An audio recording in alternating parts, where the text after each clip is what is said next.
Welcome to Seltzer Squad, the podcast about staying sober in the city, with your hosts, Kate Zander and Jess Valentine.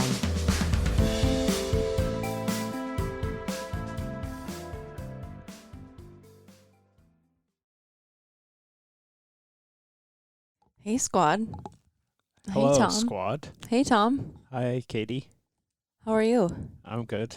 What are we talking about today? I think you have a large milestone I do. to celebrate. That's true. Tomorrow, this week when you guys are listening, but today is also Jess's birthday. So, Jess, if you're listening, happy birthday. Happy birthday, Jess. Today is my 7-year soberversary. 7 years. Congrats. Thanks. I wanted to have you on because I feel like you've been up close and personal for the before, during, and after of these 7 years. Mm-hmm. What do you think? Well, it's been a long journey for you and me, I guess, and I guess all those around you, right? Yeah. Like, people have come and gone. There's, you've had your constants like your family and me, I guess, pre-sobriety, post-sobriety, during. Yeah. Well, I feel like you are the one that probably knows the most about it because you were there every single day for the most part. Sure. And I mean, I think there's, if you think about before you got sober and after you got sober, there's probably, highs and lows during both, right? Like you've had highs and lows when you weren't sober, and you've had highs and lows when you are sober. So Yeah. I think even in our relationship, it's the same. The same can apply. I just think previously. Well, yeah. I mean, people ask me all the time what my relationship is like now that I don't drink. What would you say? I'm like, it's just not as like chaotic or dramatic. I think that's maybe what I'm getting at is that just, I think and probably most of the squad knows that just because you get sober, it doesn't mean all your problems are gone. True. Right? They just you can probably deal with them in a more focused manner now that you have one physical and mental distraction out of the way. Right. You have more time to focus on yourself and other things that matter because, if you're drunk all the time, it's hard to deal with certain things. Yeah. I feel like a lot of those days feel very far away now. Do they to you? Yeah. It kind of feels like a different lifetime, Definitely. like a different time period in both of our lives. Mm-hmm. So 7 years ago, we will be married for 8 this year. Yeah, because I basically recommitted to sobriety. I'd gotten sober for a year before we got married, and then got sober again after thinking I was cured, which that went dark pretty quickly. But I feel like, what do you think is the biggest change you've noticed in me in the last 7 years? I guess, I mean, you've always been a very driven person, which I think is why one of the many reasons I love you very much. And, I think probably one of the biggest things I've seen change is maybe your outlook on things. And what do you mean? Like maybe, I remember when we first met and you talked about your first business. Mm-hmm. Well, the first business that I knew about that you called it a failure and that it didn't work out and it, you had to close the business. And I think you've since then and since sobriety, you've started a bunch more businesses, and I would say you probably don't think of them as a failure, Right. but you've changed, or your business opportunity has changed, or your outlook on them isn't failure. It's I tried a bunch of things and they did well for a while and then I moved on. Right. It wasn't, I feel like maybe you've gained a lot more optimism and maturity around Patience. and patience around your decision making. Yeah. I think before it was, I had placed so much of my identity in work, and when things weren't going how I had expected them to go, then drinking was an outlet for me to sort of escape that pain, or like not have to deal with myself. So after that failed business, my drinking had really escalated, and that's kind of when I met you, because my relationship that I was in wasn't going well. I was working all these jobs to kind of like dig myself out of credit card debt, but I wasn't doing a great job because I was just creating so much chaos doing drinking and drugs, bartending. But yeah, I mean, I think that I remember there was a time in our relationship where you had kind of questioned, could I go on like this?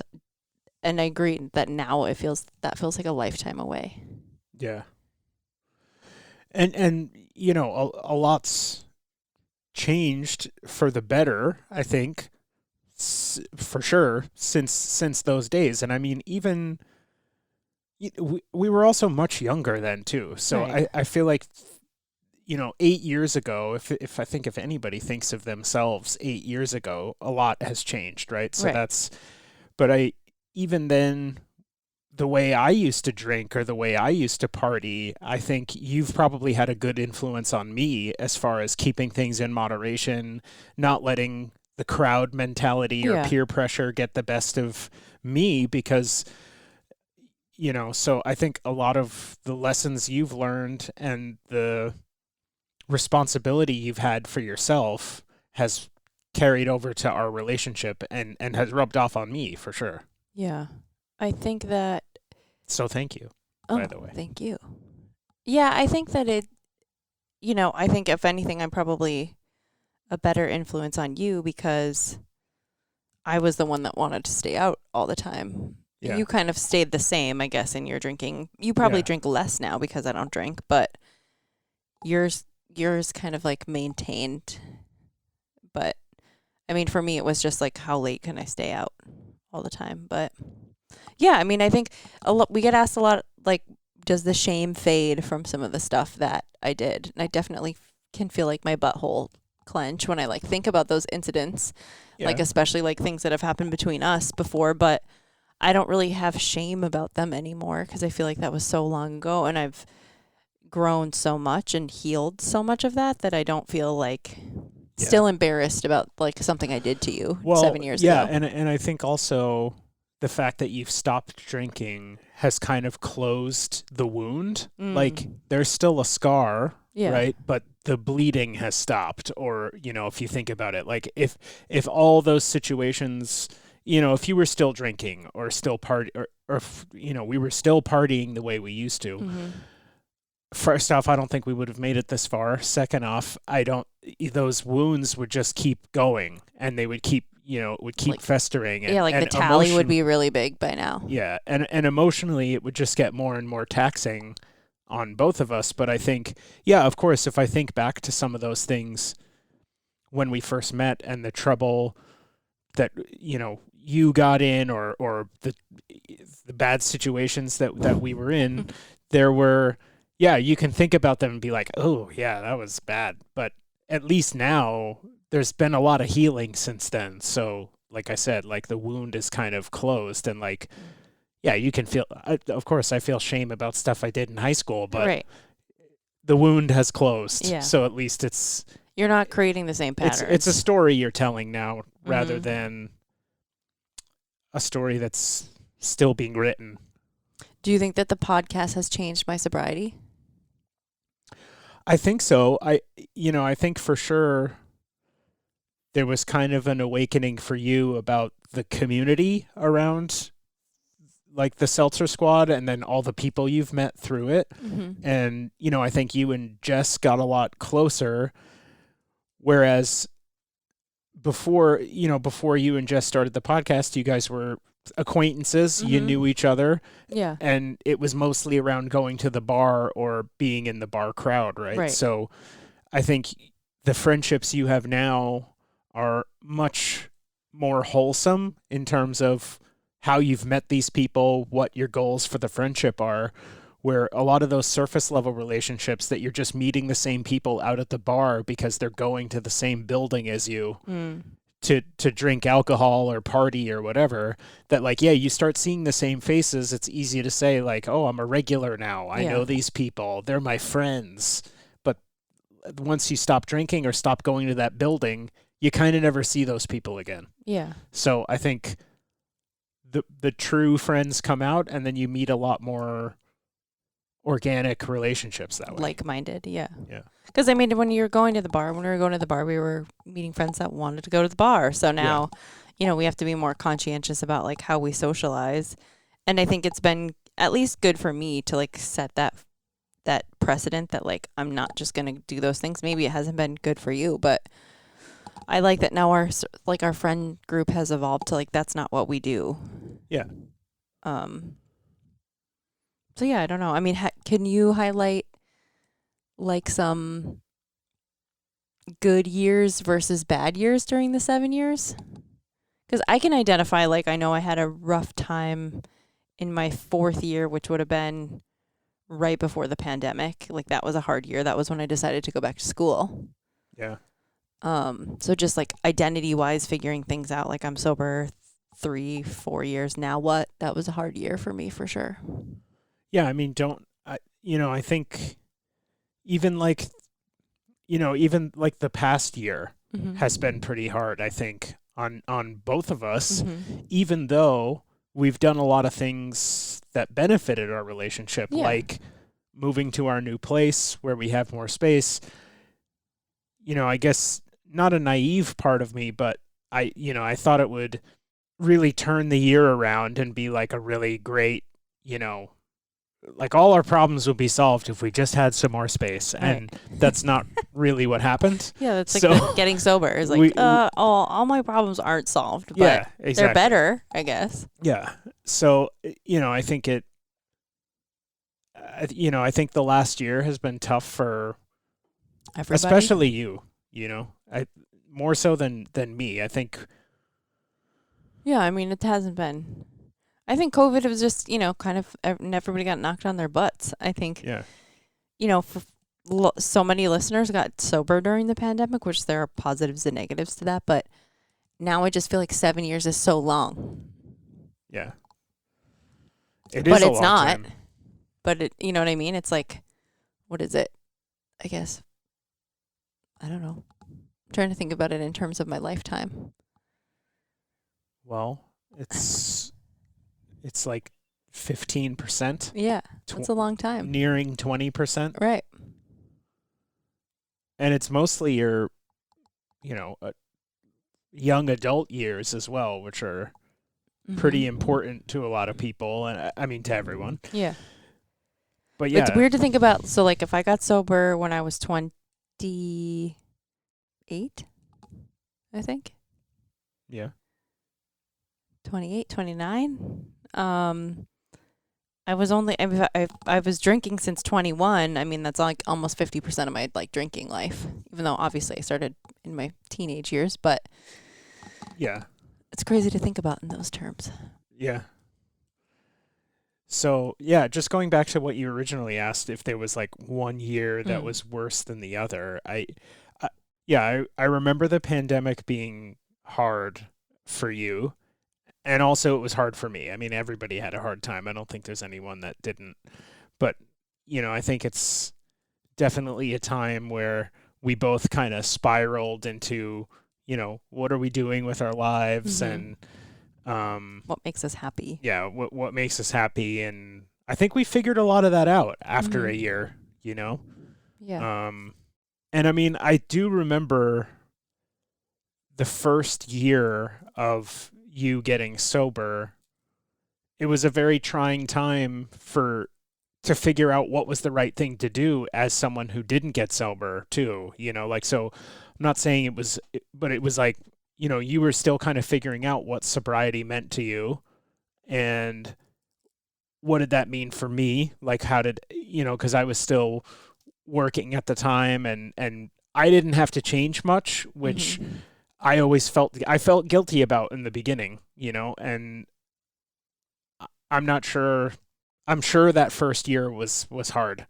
for you. And I remember it being challenging, even just for me as someone on the outside, like, what should I do? Can I do something more? I remember I went to a couple Al-Anon meetings then, and, as part of like I should give this a try. I've never been to one, so what does it do? And I went to a few, and, I was still questioning at the time, like, can I keep, liquor in the house? What does she think about going to a party where there's drinking involved? Is it going to trigger her?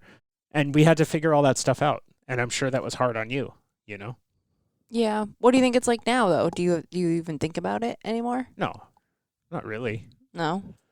No. Because, I guess I've never really thought of, I guess I haven't really asked you in a long time either. Like,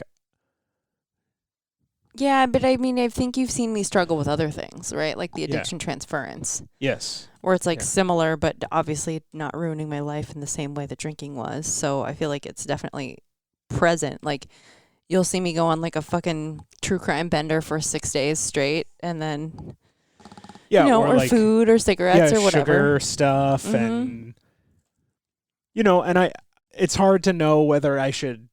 Like, I don't know if I'm enabling half the time, like if I'm going to get you the thing you want, whether, because I'm kind of like, oh, let me know what I can do for you, Right. and you're like, go get me chocolate and cigarettes. And I'm like, okay, it kind of seems like okay to do that, but should I be like, there's better things you could be doing for yourself? No, that's patronizing. Yeah, I don't know. Would you like me to say that to you when you're pouring yourself a drink? There's better things you could be doing. No, I wouldn't really Right. enjoy that. So yeah, there's no right answer there.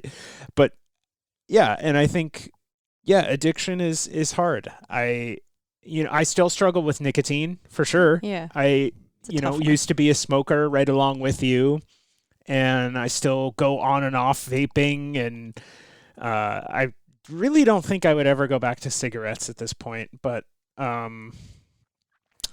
just because I can't really, the taste is kind We of. also have parents though that were smokers, so I feel like that's also Yeah. I don't want to say harder. I don't know. It's harder in some ways and not harder in others, but it's interesting to think about that. Like I've been doing this podcast for 4+ years now. That's been more than half of my sobriety, so it's definitely been a tool that I've used. Yeah.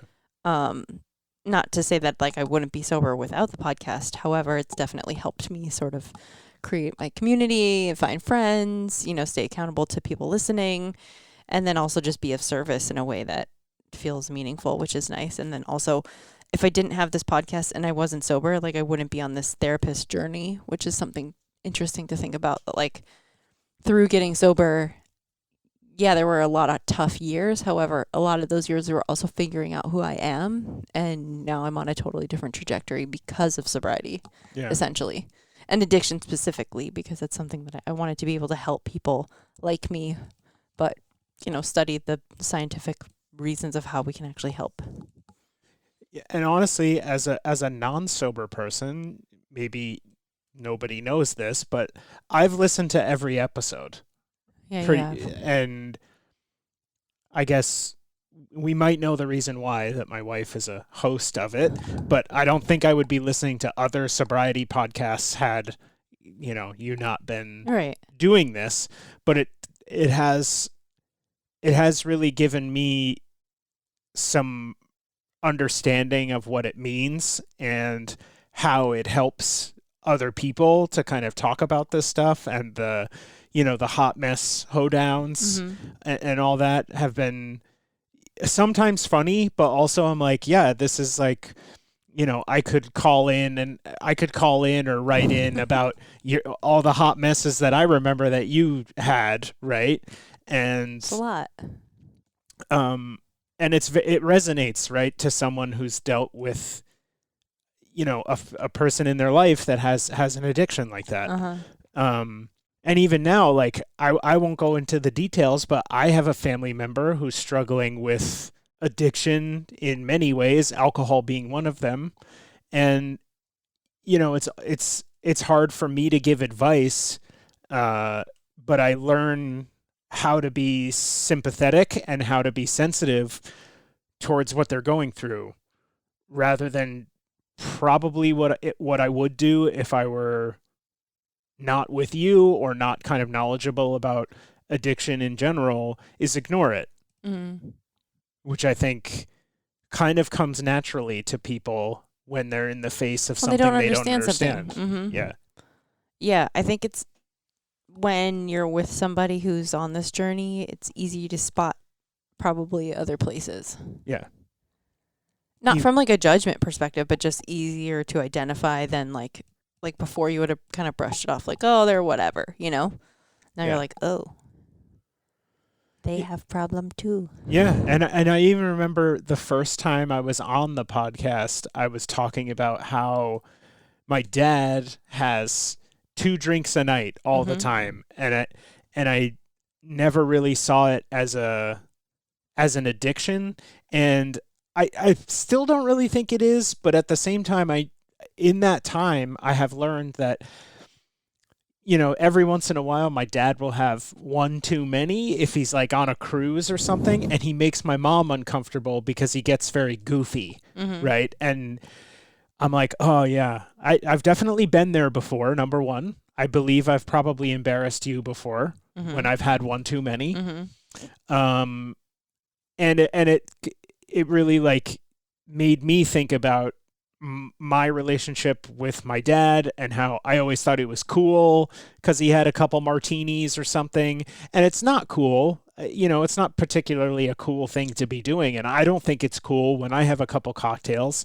It's just, I don't know, something that I'm more knowledgeable about when I'm doing it and when I see other people doing it. You know, I don't like seeing drunk people. I don't think it's fun to be sloppy. I don't think it's fun to see people get inebriated to the point where they're getting scary, or they're just not acting like themselves. Like, I don't want to not act like myself. I kind of feel like I always act the same way around whoever I'm with. I talk too loud. I talk too much. I usually get into too much detail about subjects that people don't care about. And that's Tom. You know, that's TJ. That's what I do. And so if all of a sudden I'm drinking to the point where I can't be that person, I would think back on it and regret it and be like, well, I had too many to drink and I was being dumb, or, you know. Yeah. That happens rarely, though. I mean, and same with your dad. I think that's you know, sure, you can pick apart anybody's habit about something, but I think I remember you bringing that up when you were going to the Al-Anon meetings and kind of just dissecting your family's relationships to things. And, you know, is it addiction? Is it not addiction? I think it's just about having the awareness.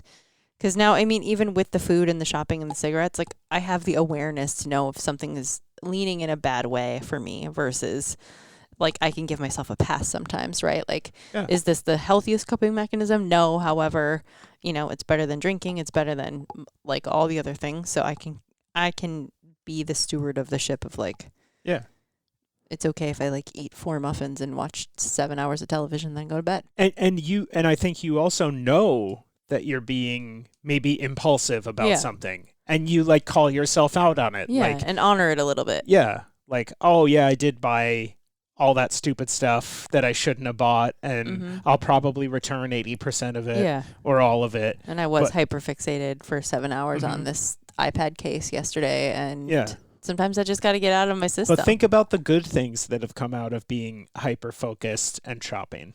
Can you think of any examples that have come out of your good things? Yeah, like, just because you maybe think you're being impulsive or addicted to something, is there anything good that has come out of that?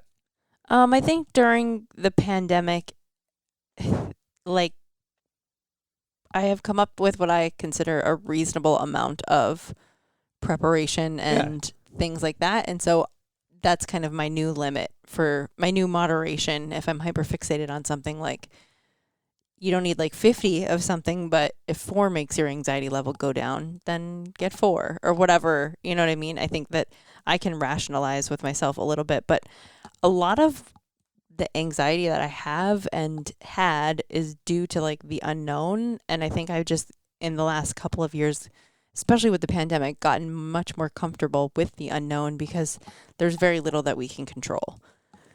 And so I had to really be uncomfortable with that feeling and I don't think I would have been able to even access that feeling had I been sober in the first place, because I would have just, like, the minute I started to feel uncomfortable, would have started drinking. But now I can at least witness, like, hey, you're feeling out of control because the situation itself is out of your control.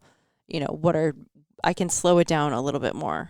But yeah, I think that I will always have those tendencies, but because I'm managing my sobriety in a way that works for me, I think our relationship has gotten a lot deeper because of that.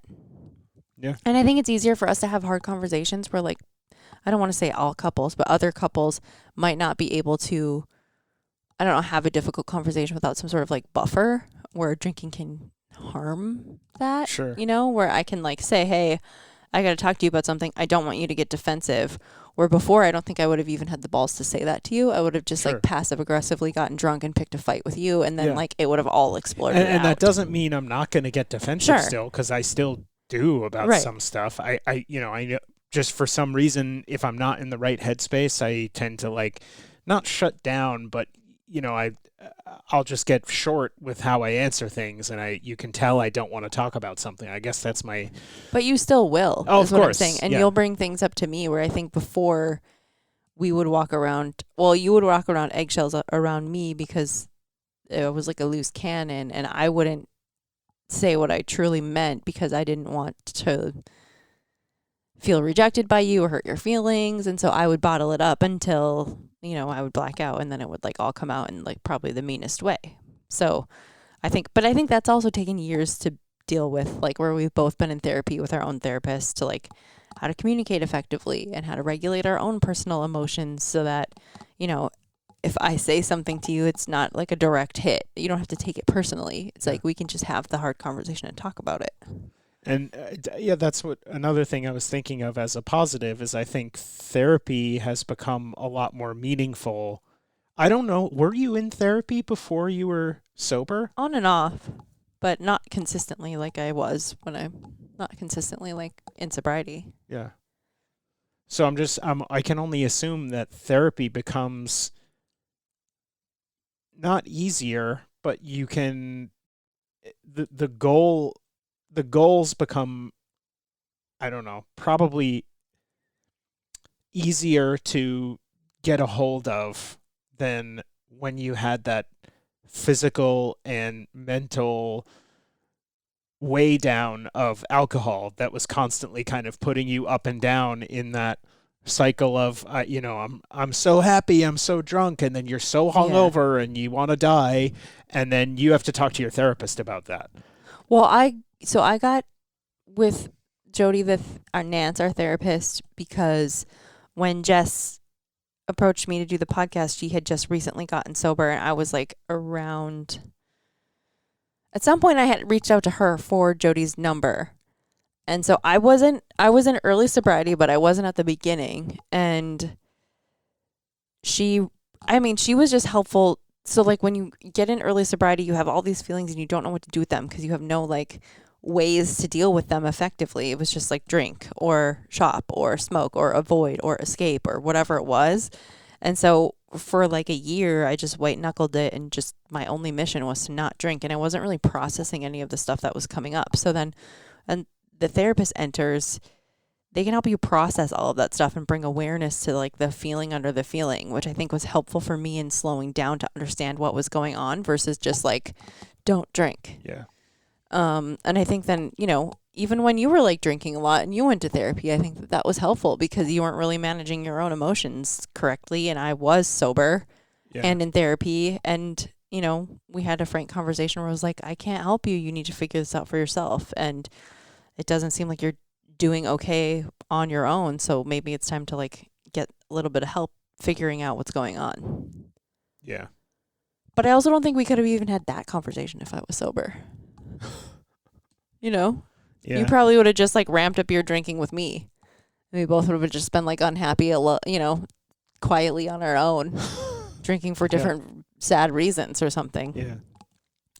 But yeah, I think that the therapy thing for me was key in just understanding, like, the why of it all. And then also just pattern recognition of my own behavior of, like, when I feel risky, when I feel, angry, is there some pattern to that? I think that, Jody has helped me definitely like pick up on, like, I thrive in survival mode and you don't, because you're very stable with like normal emotions for the most part, maybe even like fewer than normal emotions for the most part. And I have like Probably all of the feelings and then more. So I'm constantly in survival mode. So we attempt to balance one another out. Yeah. But there are definitely still misses, where we're not on the same page. But I mean, all in all, I feel like I don't think that we would have stayed married had I not gotten sober. Probably not. I don't think so. Given the pattern Yeah. that was happening, I don't think that would have gone very well for either of us. No, I don't think so either. I might not even be alive. We don't know. Yeah. But yeah, do you have any questions for me? Yes. Do you think you would have, if you had never gotten sober, would you have still gone back to school to pursue becoming a licensed clinical therapist? No, I don't think so. I mean, no, I don't think that would have ever like dawned on me that like going back to school could be a thing I could do and manage with like a job, because I mean, I've worked through all of it, so I don't think I could have managed all of that stuff. I think I would have like failed out, or I mean, I wouldn't have been in therapy if I wouldn't have gotten sober. So it's definitely not. And do you think the community of the podcast and or the Seltzer Squad in general, and seeing maybe the outreach you do have, do you think that influenced your decision to pursue becoming a therapist? Yeah, because I wanted to be able to help people, but I don't want to hurt anybody's feelings, but I didn't want to be a coach. Like, I wanted to know the real of it all and study it and be like clinically understand what was going on so that I could help people, instead of just becoming another sober coach. Like, no offense to sober coaches, I've had them before. I've definitely gained things from them, but I wanted like a career move for myself for the next 50 years. And I thought that it felt more responsible to go back to school to like actually learn the scientific methods, studied this far of the theories that can help people affect change in their life over the long term. So yeah, I mean, it was born out of like people asking us questions and us being like, I don't know how the fuck to answer this. Yeah. And I want to help this. I would love to help this person one-on-one, or I would love to give this person the right advice, but it felt very risky doing that without any sort of certification, because I mean, I don't know. When I got sober, I would have listened to anybody, and think about how many pieces of bad advice, you've gotten. Yeah. So, yeah, definitely.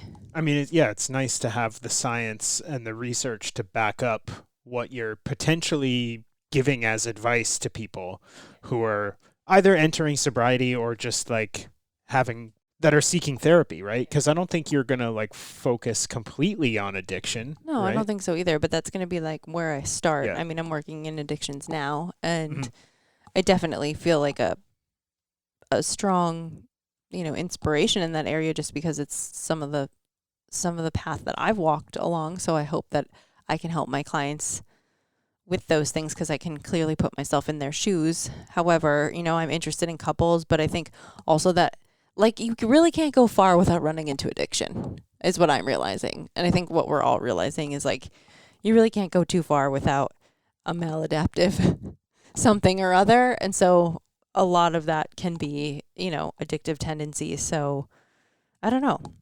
I want to do couples, I want to do individuals, but I'd love to help people like I talk to in the squad all the time first. I mean, they're like my first love.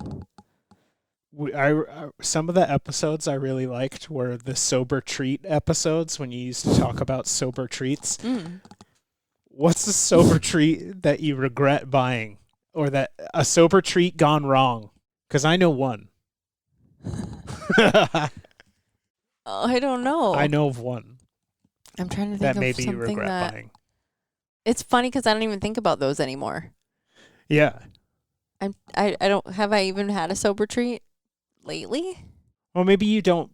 I mean, I don't feel call it that anymore. But before I felt like I definitely needed like something. well, Something. maybe like your new camera.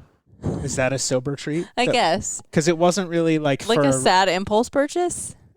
Was it sad? No, just like I deserve something. Yeah. Yeah, I guess. What do I regret? The sack. I don't regret that. Because you talked about it on the podcast. Yeah, I that was remember you brought it 100% up a sober purchase. in an episode that you were like, I bought the sack. No, I I bought think the sauna sack. honestly- And Jess talked about her massage chair.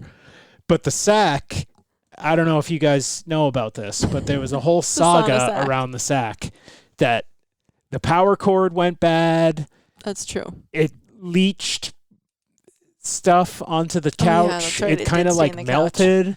And then ever since then, I don't think you've used it. Ever since it made a mark on the couch, you I have think not I've used it maybe once or twice since then. But yeah, you're right. Before that was we a bummer. moved, though, right? Like Right. in the bed, maybe you set 'Cause it we up. had it on our bed. Yeah, I think that I don't actually regret that because I love heat, girl. I love heat. I love being warm. I don't really the cats regret liked that. it. I just think it However- was a troublesome purchase.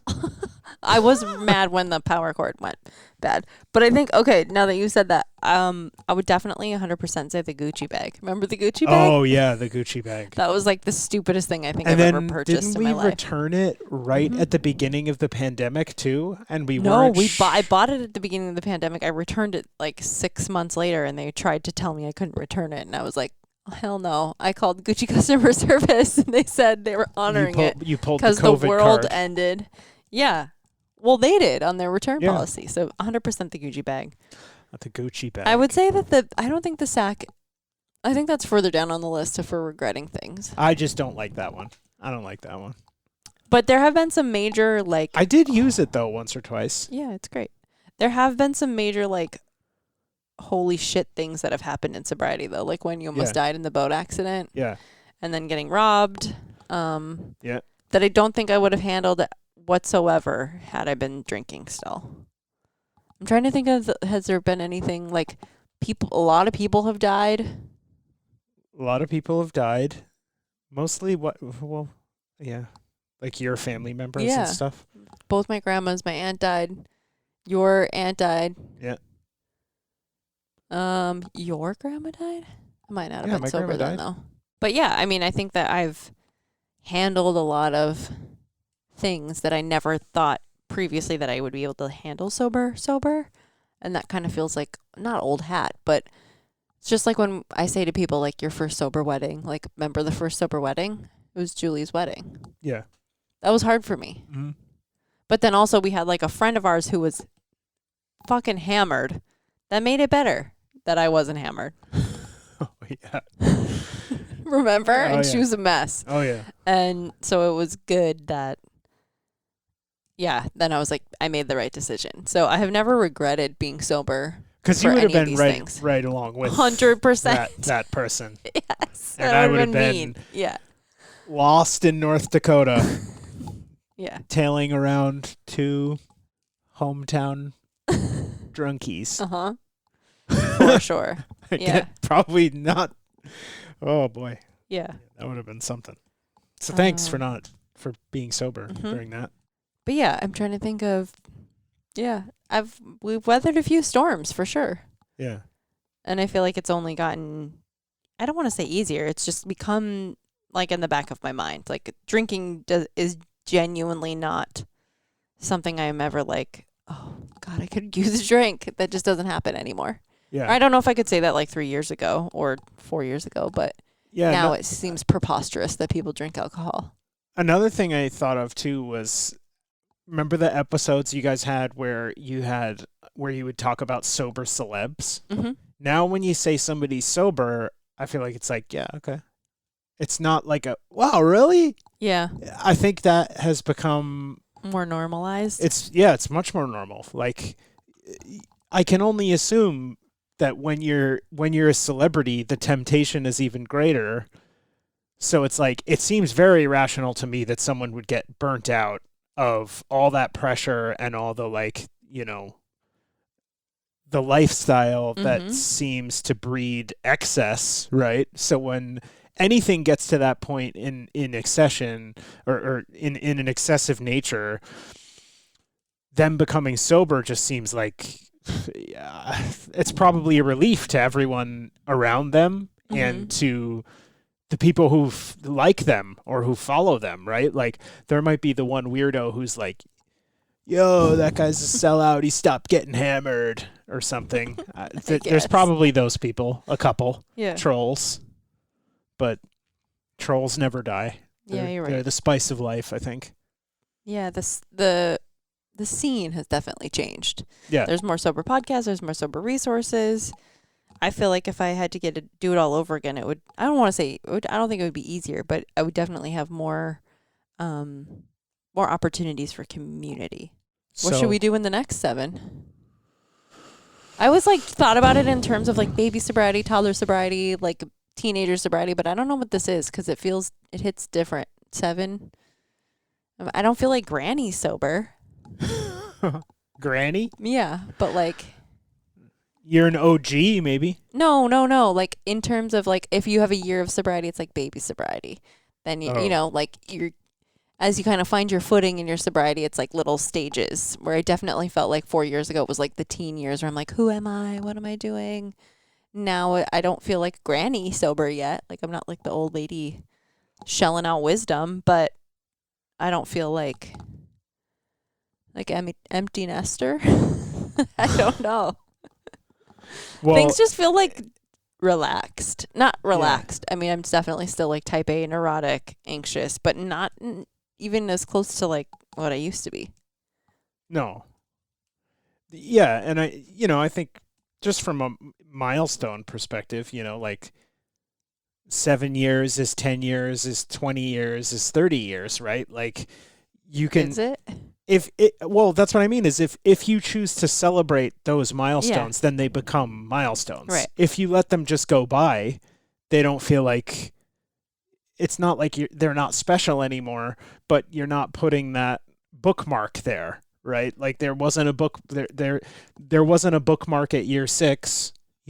I remember 5 coming around, and you were like, "It's been 5 years," and I Yeah. think you might have talked about it on the pod, Sure. right? Your 5 I year. mean, I always talk about it soberversary. on here because this Yeah. is like the venue, but yeah, in my real life, I'm not like, hey, everybody. Yeah. So I think it's good to, I'll come back on at 10 years. Okay. 3 years from now will be a. All right. When I am granny sober? Yeah. Is that granny to you? 10? I don't know. Yeah, I guess. I don't know. I remember the handful Or is it of. when you like stop counting? I guess. I don't know. I hope you never stop counting. I feel like this is something I worked my butt off for. So Yeah. I feel like it's better than my birthday because I earned it. True. And your birthday, you just like have. But yeah, I remember the first few AA meetings that I went to in the way beginning, there were people that had like 25 years, and I remember being like, what the fuck? But I get it now. I get that how, 5 years turns into 6 and 7. I mean, it's not easy, but it does get easier, is I think the message I want people to take away, is that life doesn't get any easier, but being sober in life gets easier with time. Yeah. Which is kind of what we said at the beginning, right? True. That it's like getting sober doesn't solve all your problems. No. It definitely removes one and makes things a little bit more. It's probably easier to focus on the rest of the problems. Yeah. Yeah, you can like fight the other problems with a clearer head.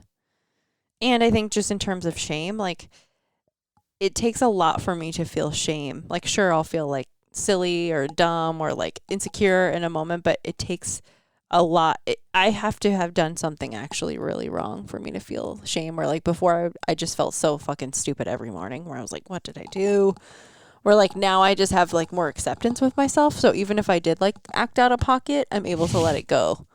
But I feel like I don't act out of pocket that often anymore. No, I mean like every I feel once like in a few of those years in the 7 though were a lot of rage. I don't have as much rage anymore. There was some rage. I've cooled off a bit. I think you have, yeah.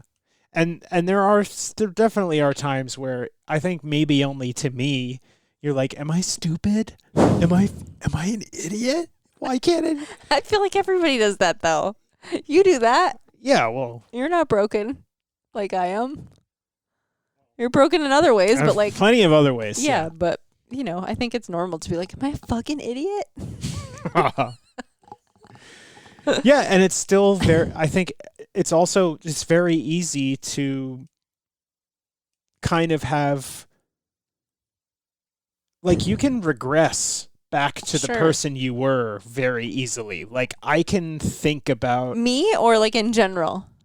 well, maybe like me and you, Okay. right? Like you can definitely go back to a bad habit, Yeah. like very easily, myself included. I can, like get anxious about something and freeze up and not know, and like tell myself I don't know what I'm doing, or I don't know how to get out of a situation, or I don't know how to continue forward.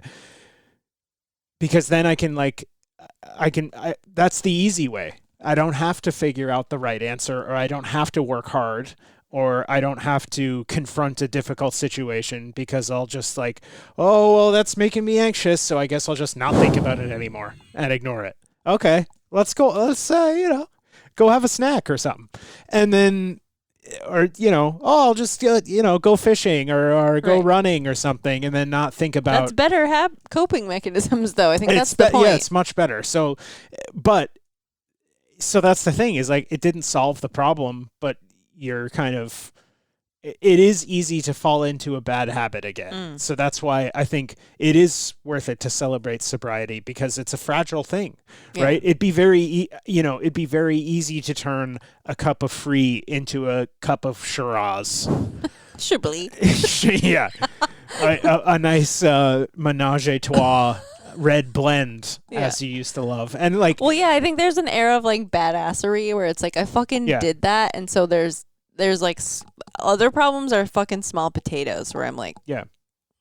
I can do anything, but then Yeah. also I can do nothing because I'm an idiot. So yeah, it's My living. mind is a prison. Yeah, my mind is a prison. My mind isn't. Is it? I'd say my mind's less of a prison lately. Well, you can chip the bars out a little easier now. Yeah. You can take your little Shiv. shank Yeah. and chip the bars out a little easier now, where before the walls were much thicker. Yeah. I guess I just don't beat myself up as much anymore. Maybe that's a bad thing. But yeah, I don't know. So here's to the next 7. What else? Is that it? Um, I can ask the question I've been asking all my new guests lately. Because Jess is no longer with us Yeah. on the podcast. She's out thriving in her real life. What do you think I should do? with the pod, or Yeah, with the pod. or with your whole entire life?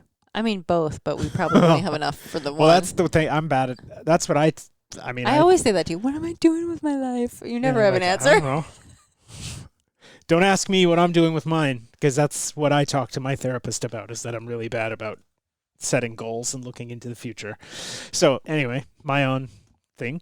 This isn't about you. I'm just trying to be vulnerable. Another thing I'm working on. Thanks, everybody. Anyway, what do I think you should do? I mean, I enjoy listening to your insight on things, right? I think you have an interesting... Welcome to Insights with Kate.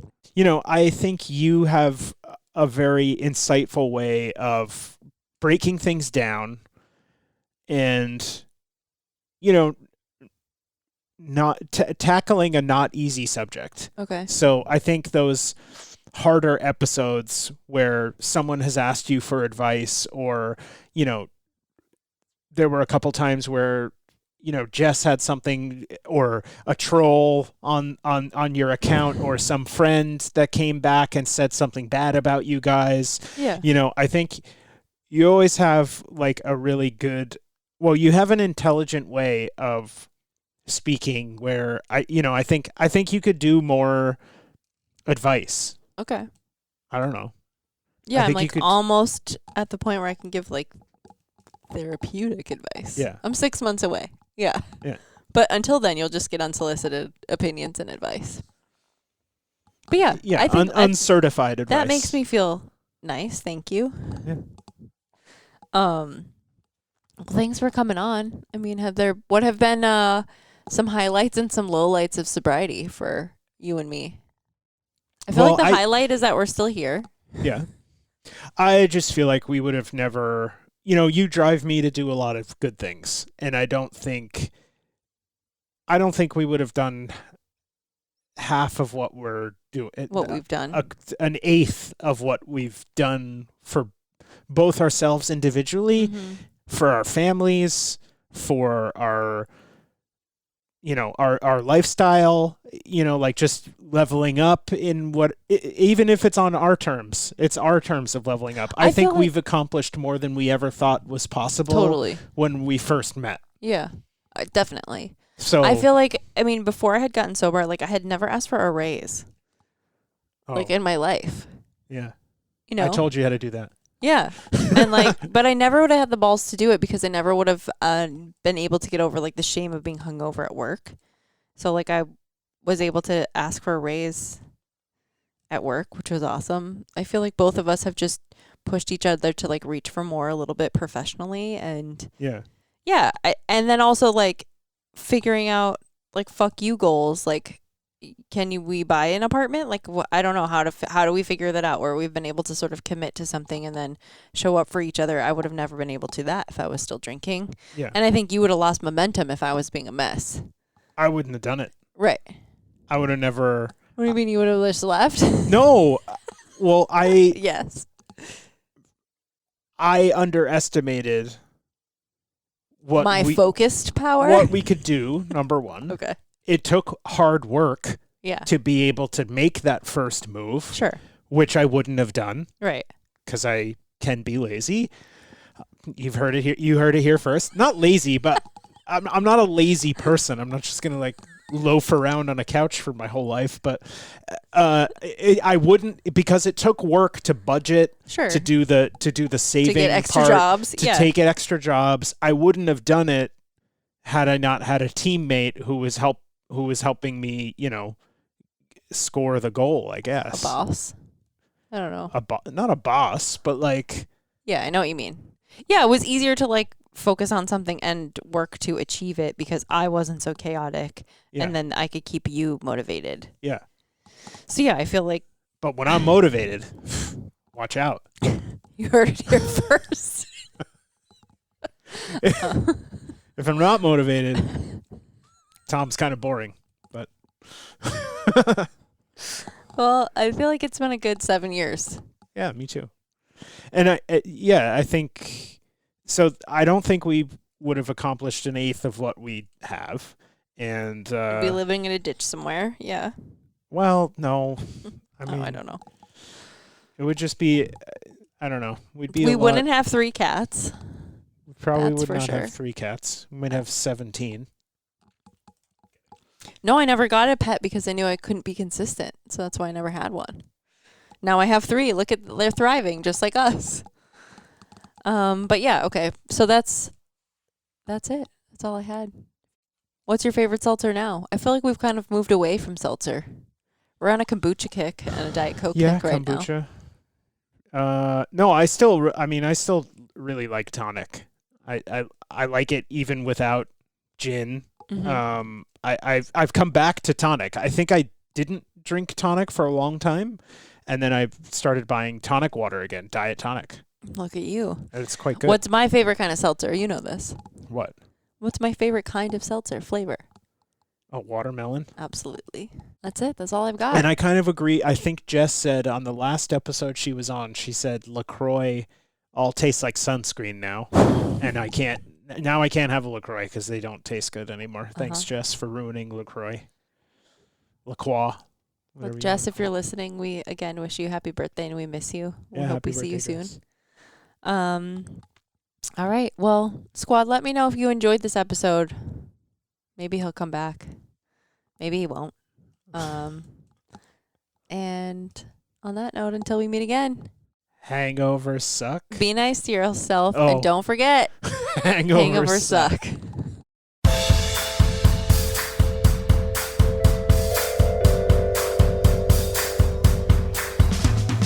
Thanks for listening. Don't forget to rate, review, and subscribe to this podcast. Every review helps other listeners find us. Music by Dead Go West. Art by Kate Sander. For show notes and resources, check out seltzersquad.com.